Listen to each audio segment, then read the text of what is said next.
kami melakukan monitoring dan juga melakukan evaluasi sekolah-sekolah yang telah menerima IFP atau Digital Panel. Sudah ada perubahan signifikan dalam proses pembelajaran.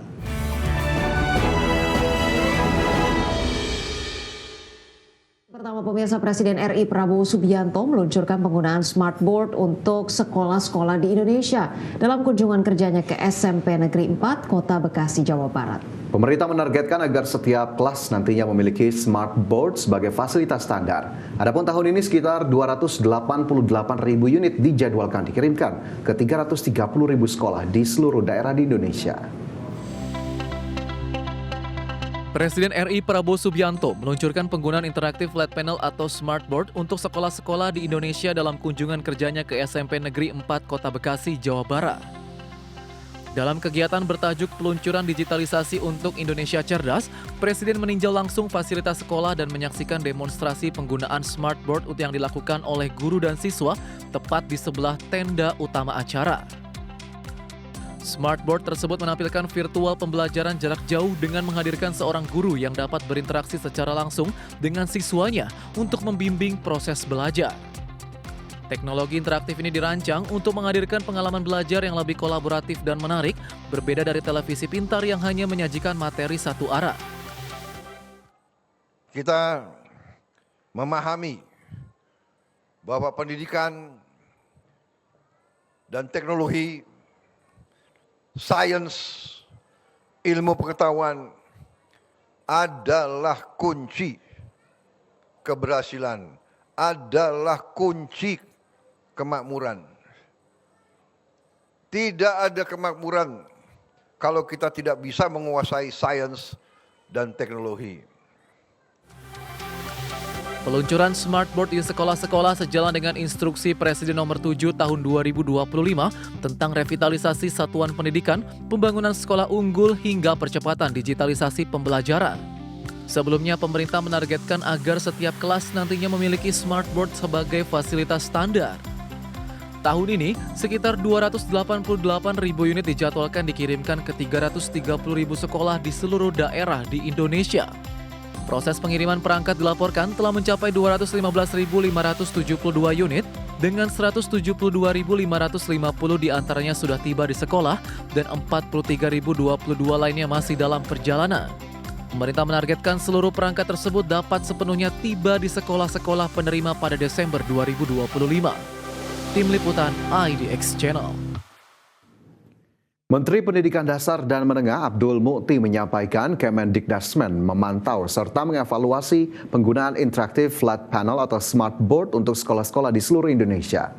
Adapun hingga saat ini pihaknya sudah mengirim sebanyak 172.550 smartboard ke sekolah-sekolah. Sebanyak 43.022 smartboard sedang dalam proses pengiriman ke sekolah-sekolah.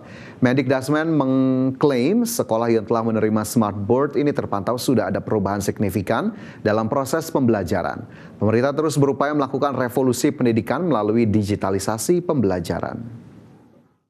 Sudah terkirim sebanyak 172.550 yang telah tiba dan dimanfaatkan di sekolah dan PKBM, dan 43.022 yang dalam proses pengiriman, yang itu merupakan 75% dari rencana 28.865 yang akan kami bagikan maksimal sampai 17 Desember tahun 2025. Bapak Presiden dan tamu undangan yang kami muliakan, kami melakukan monitoring dan juga melakukan evaluasi sekolah-sekolah yang telah menerima IFP atau Digital Panel. Sudah ada perubahan signifikan dalam proses pembelajaran. Ya, penggunaan smartboard tentunya harus diikuti dengan metode pembelajaran yang lebih smart juga ya, Ca, karena memang kita tahu agar ini tidak hanya sekedar menjadi alat mendukung pembelajaran di ruang kelas, tapi juga bisa menambah pemahaman baru, memberikan metode baru agar kemudian sistem pembelajaran bisa lebih efektif dan juga efisien, agar kemudian tidak hanya mengadakan smartboard ataupun alat pendukung saja, tapi kualitasnya juga harus kita lihat apakah kemudian dengan adanya smartboard ini bisa meningkat dari kualitas sistem belajar mengajar Indonesia. Betul, yang pastinya jangan hanya smart board-nya saja yang smart, tapi bagaimana kemudian kesiapan infrastruktur, kemudian sumber daya manusia, dan tentunya adalah kesiapan bagaimana melaksanakan ini di seluruh daerah di Indonesia, bukan hanya kemudian terkonsentrasi lagi-lagi di pulau-pulau besar saja. Pemerataan dan aksesnya, inklusivitasnya seperti apa perlu dipastikan juga ya. Kita ke informasi lainnya, Fajar dan juga pemirsa, ini terkait dengan Mahkamah Konstitusi menghapus aturan batas waktu hingga 190 tahun hak atas tanah di IKN Nusantara. Ya, dalam putusannya, MK menegaskan bahwa pasal 16A Undang-Undang Nomor 3 Tahun 2022 tentang IKN bertentangan dengan Undang-Undang Dasar 1945 jika tidak dimaknai sesuai mekanisme nasional. Mahkamah Konstitusi menghapus aturan batas waktu hingga 190 tahun hak atas tanah di IKN Nusantara. MK menegaskan bahwa hak guna usaha, hak guna bangun dan hak pakai harus mengikuti mekanisme nasional. Dalam putusannya, MK menegaskan bahwa pasal 16A Undang-Undang Nomor 3 Tahun 2022 tentang IKN bertentangan dengan UUD 1945 jika tidak dimaknai sesuai mekanisme nasional. Ketua MK Suhartoyo menegaskan pemberian hak atas tanah di IKN tidak boleh dilakukan sekaligus dalam 2 siklus sebagaimana tertuang dalam Undang-Undang IKN. Melainkan harus mengikuti pola yang telah berlaku secara nasional dan berlandaskan evaluasi berkala.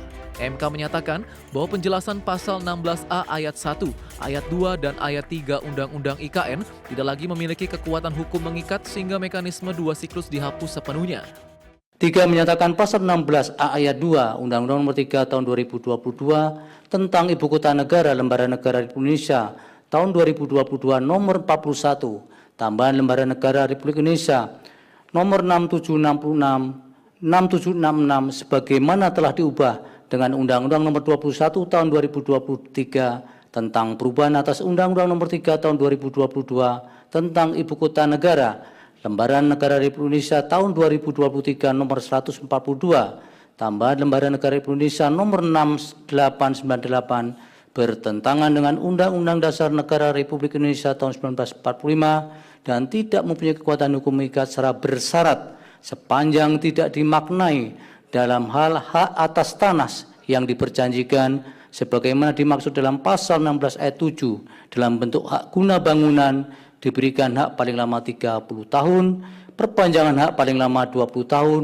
dan pembaruan hak paling lama 30 tahun berdasarkan kriteria dan tahapan evaluasi.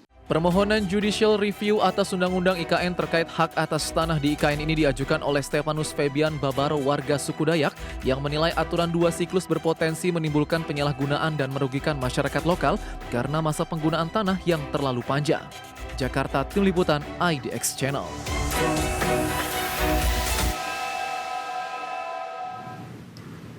Pemirsa, Mahkamah Konstitusi menghapus aturan batas waktu hingga 190 tahun hak atas tanah di IKN Nusantara. Ya, dalam amar putusannya, MK menegaskan pemberian hak guna usaha maksimal 35 tahun dan perpanjangan 25 tahun, sementara hak guna bangun pemberian maksimal 30 tahun dengan perpanjangan maksimal 20 tahun. Mahkamah Konstitusi menghapus aturan batas waktu hingga 190 tahun hak atas tanah di IKN Nusantara. MK menegaskan bahwa hak guna usaha, hak guna bangun, dan hak pakai harus mengikuti mekanisme nasional. Dalam amar putusannya, MK menegaskan pemberian hak guna usaha maksimal 35 tahun dan perpanjangan 25 tahun serta pembaruan maksimal 35 tahun.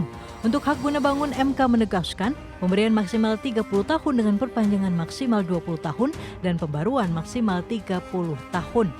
Putusan ini sekaligus memastikan bahwa pembangunan IKN tetap ramah investasi, namun tetap dalam kerangka hukum nasional dan konstitusional. Izin hak guna usaha bagi para investor di IKN dengan jangka waktu paling lama mencapai 190 tahun.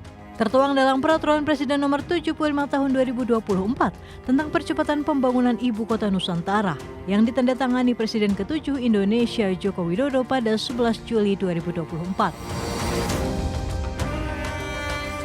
Pasal 9 BL tersebut menyebutkan pemberian HGU diberikan dalam 2 siklus. Untuk siklus pertama jangka waktu paling lama 95 tahun dan bisa diperpanjang untuk siklus kedua dengan masa yang sama, sehingga total menjadi 190 tahun. Selain itu, aturan tersebut juga mengatur pemberian hak guna bangunan untuk jangka waktu paling lama 80 tahun untuk siklus pertama dan dapat diberikan kembali untuk siklus kedua dengan jangka waktu paling lama 80 tahun sehingga total menjadi 160 tahun. Jakarta, Tim Liputan IDX Channel.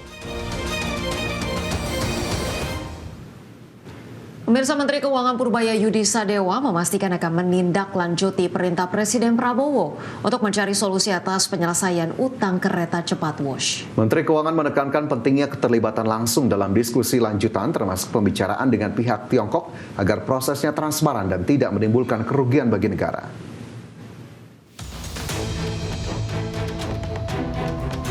Menteri Keuangan Purbaya Yudi Sadewa menanggapi perkembangan terbaru mengenai pembagian tanggung jawab dalam proses restrukturisasi utang proyek kereta cepat Jakarta-Bandung atau WUS. Purbaya menyampaikan bahwa keputusan final untuk solusi utang WUS antara pemerintah dan Badan Pengelola Investasi dan Antara masih terus dibahas.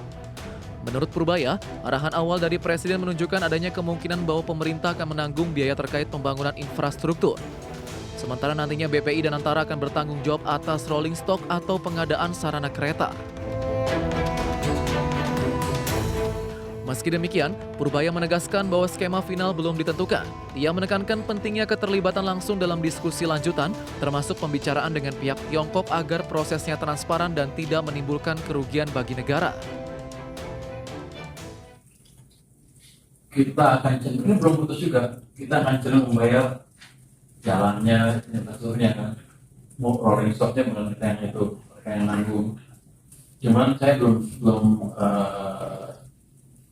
belum mendapatkan atau kita belum sampai kesimpulan detail seperti apa.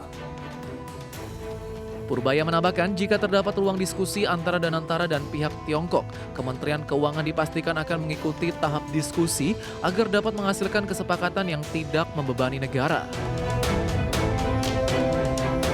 Jakarta, Raharjo Patmo, IDX Channel.